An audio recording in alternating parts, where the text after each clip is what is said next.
La Confédération Générale des Entreprises de Côte d'Ivoire, CGC, a organisé, le jeudi 7 juillet 2022 à Abidjan Plateau, une session d'information et de présentation des éco-organismes et de l'économie circulaire.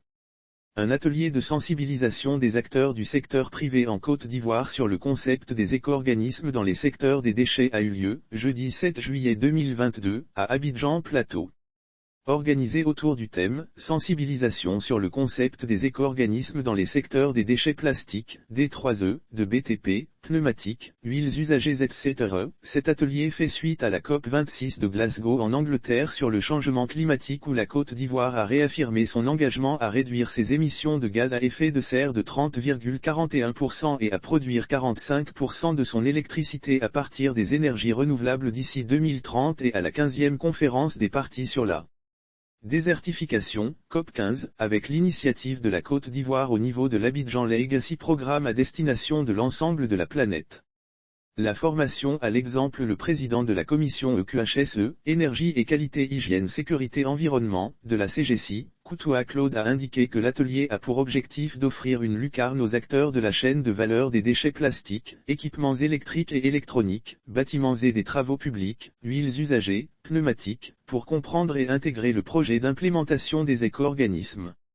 La CGC vous invite à comprendre le fonctionnement d'un éco-organisme avec l'exemple éco-organisme écologique de France, afin de vous faire une idée des avancées proposées dans le nouveau Code de l'environnement à venir, échanger avec un panel constitué d'experts de haut niveau de différents secteurs de déchets qui, tout en mettant en relief les forces, faiblesses, les opportunités et les menaces de la gestion des déchets actuels, vont sûrement indiquer leur marche vers la mise en place de leur éco-organisme, a mentionné Koutoua Claude. Le fonctionnement d'un éco-organisme avec l'exemple éco-organisme écologique de France présenté aux participants. Le secteur privé, faut-il le noter, s'est engagé depuis de nombreuses années à créer un environnement propice au développement des entreprises par des actions de sensibilisation, de formation, de renforcement des capacités en particulier et de recherche de financement sur tous les sujets concernant l'énergie et l'environnement dont les impacts visibles sont le changement climatique.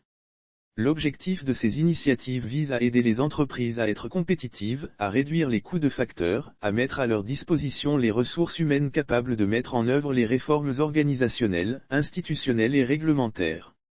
Lire aussi Gestion des déchets et des eaux usées, 20 journalistes planchent sur ces questions à Dakar. Le ministre de l'Environnement et du Développement durable, Jean-Luc Assy, a salué l'initiative de la CGC, faisant remarquer que le patronat ivoirien joue un rôle déterminant dans la gestion des déchets en Côte d'Ivoire.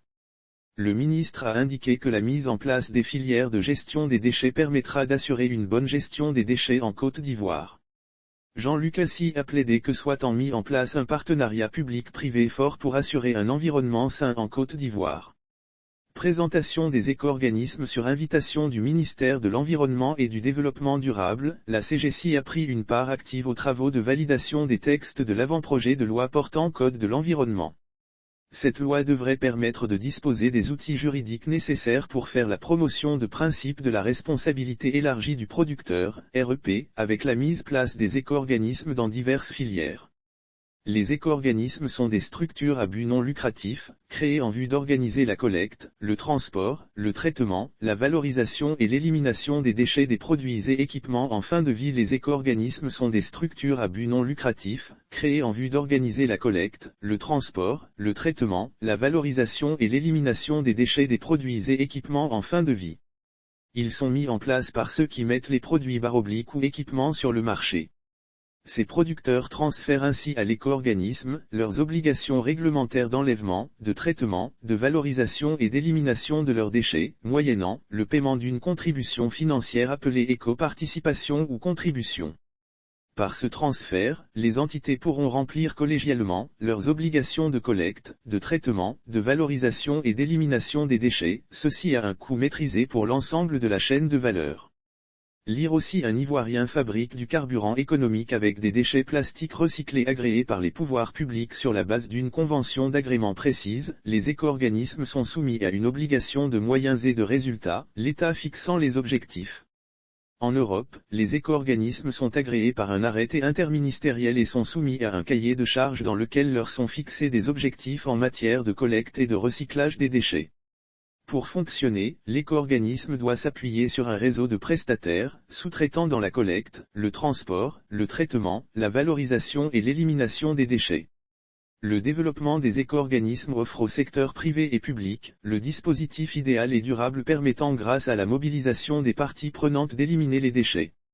Forum de l'efficacité énergétique et des énergies renouvelables du entre 28 et 29 septembre 2022 se tiendra à Abidjan à la CGCI, le troisième forum de l'efficacité énergétique et des énergies renouvelables autour du thème « Opportunités de financement de la transition énergétique en Afrique ».